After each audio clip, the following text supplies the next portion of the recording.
L4 L5 lumbar spondylosis आणि sciatica या आजाराने त्रास झालेल्या रुग्णासोबत आज आपण बोलणार आहोत. आता ते रुग्ण नाही आहेत अर्थातच.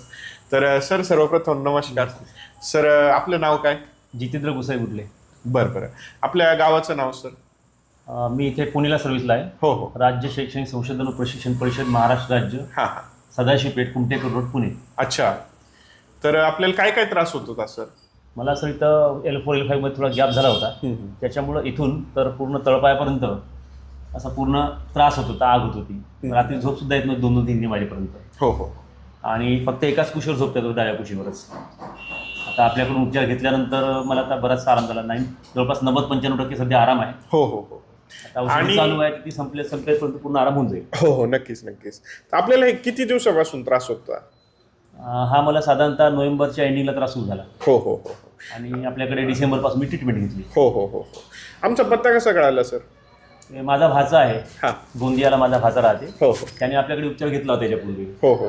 तर त्याने मला आपला संदर्भ दिला. बरोबर. त्यानुसार आपला त्यांच्याकडून नंबर वगैरे घेऊन मी इथं सुरुवात केली. बरोबर बरोबर.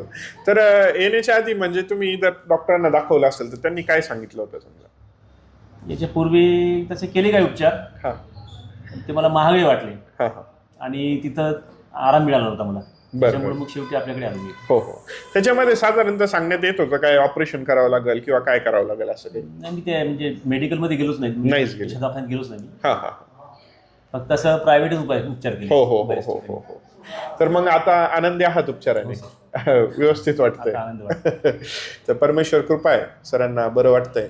सरांना L4 L5चा त्रास होत होता, सायटिका लंबार स्पॉन्डिलोसिस, आणि त्याच्यावरती आपण जे उपचार केले, निसर्गोपचार केले, तर निसर्गोपचाराने आता चांगलं वाटतंय, बरं वाटतंय.